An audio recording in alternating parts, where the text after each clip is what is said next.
លើនេះសូមមកមើលវេយ្យាករណ៍មេរៀនទី8ជាបន្តវេយ្យាករណ៍ទី7គឺតកតងនឹងពាក្យថា soste អញ្ចឹង soste គឺយើងប្រើសម្រាប់ភ្ជាប់ clear ជាមួយនឹង clear ឧទាហរណ៍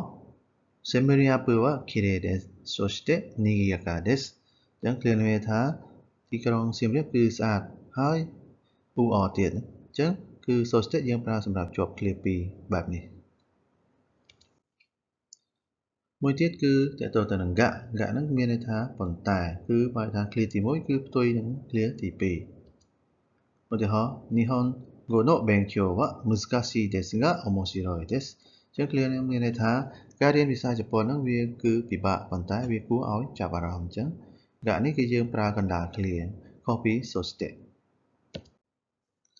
វេយ្យាករណ៍ទី8គឺជាការបញ្ជាក់ន័យឲ្យនាមដោយគុណនាមភេទណាអញ្ចឹងករណីនេះគឺយើងប្រើណាបូកជាមួយនឹងនាមដែលត្រូវបញ្ជាក់ន័យឧទាហរណ៍ Sakura wa kirei na hana desu អញ្ចឹង clear នេះមានថា Sakura គឺជាផ្កាដែលស្រស់ស្អាតអញ្ចឹងពាក្យថា kirei គឺជាគុណនាមភេទណាអញ្ចឹងហើយនៅពេលបញ្ជាក់ន័យឲ្យពាក្យថានាម hana គឺត្រូវតែមានណានៅជាមួយវេយ្យាករណ៍ទី9គឺតកតទៅនឹងការបញ្ជាក់ន័យឲ្យនាមដោយគុណនាមភេទ អ៊ី អញ្ចឹងចំពោះគុណនាមភេទ អ៊ី វិញគឺយើងប្រើធម្មតាគឺមាន អ៊ី នៅចុងកន្ទុយធម្មតា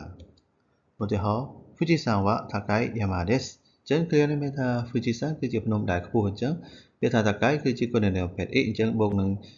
yama ដែលជានាមដែលវាបញ្ជាក់ន័យឲ្យនោះគឺអត់មានត្រូវការថែមអីទៀតទេចំពោះវេយ្យាករណ៍ទី10ហ្នឹងគឺតកតងទៅនឹងពាក្យថា donna ហ្នឹងគឺជា clear សំណួរដែលបញ្ជាក់ន័យឲ្យនាមទី2ដូចគ្នាដែរមានន័យថាបែបណា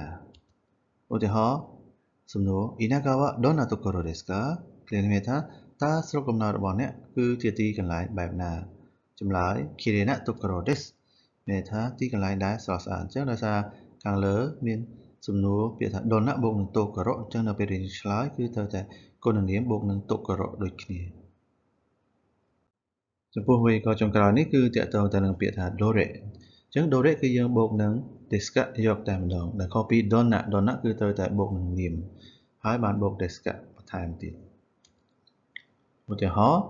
សំណួរ S-san no enpitsu wa dore desu ka អញ្ចឹងសំណួរនេះសួរថាតើខ្មៅដៃរបស់ S-san គឺមួយណាដែរចម្លើយ kore desu หมายថាមួយនេះចំពោះវេយ្យាករណ៍នៅក្នុងមេរៀននេះសូមបញ្ចប់ត្រឹមនេះអញ្ចឹងសូមចាំមើលវេយ្យាករណ៍មេរៀនបន្តទៀតសូមអរគុណ